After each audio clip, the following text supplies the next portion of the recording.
This is a video guide to help you utilize binary strategy properly. The first thing I want to get across is how to set up the on-chart trade history properly. As you can see here, I'm seeing 84%.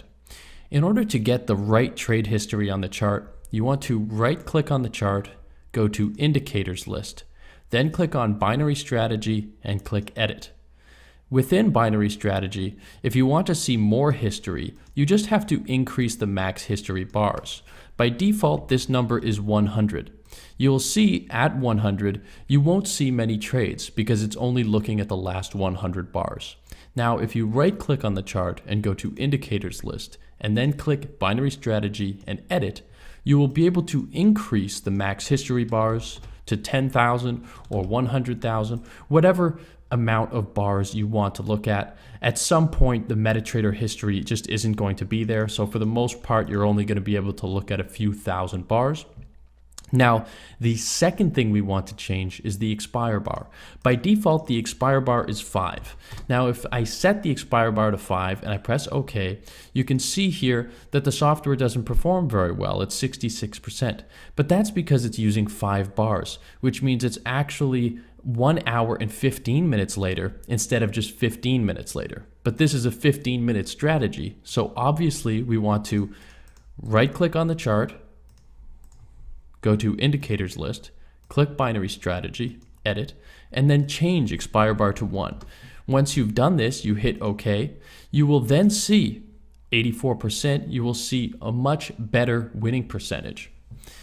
Now, the second thing I wanted to get into when dealing with the software is what to do when you get a trade. Obviously, I don't have a trade to speak of right now, but let's say for example's sake that I got a call trade, okay?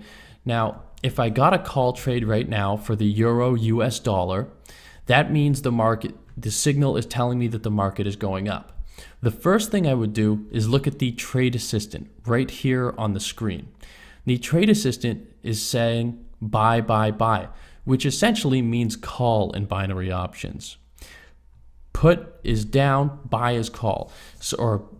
Put is sell and buy is call. So the first thing I do is look at the trade assistant, and the trade assistant is telling me that this is a very good trade because it agrees with the call. In this case, I would certainly take the trade and I would be on my way to a very high probability winner. But if I received a put trade in this scenario, I'm not sure I would take the same approach, right? A put trade would tell me that the market is going down, but the trade assistant, all 4 indicators are telling me that the market is going up. So in order for me to take the trade with confidence, I generally want the trade assistant to agree with the trade. If the trade assistant doesn't agree with the trade, sometimes I won't take it, sometimes I will. But for the most part, I will follow what the trade assistant says after I've received the signal. You can decide what works for you best. Test trades with the assistant, test trades without the assistant, and then you'll have a better idea of what to do. Now, you've seen my other videos, but when I place a trade, I just right-click and I go to trading, and then I would go new order, and then I would place the trade. But most of the time, I don't place the trades here in MetaTrader 4, okay? I get the signal, I open up my binary options broker, and I place the trade there. So this has been the video on how to get the most out of binary strategy, and I hope it helps you get started with the system and the signals. Take care.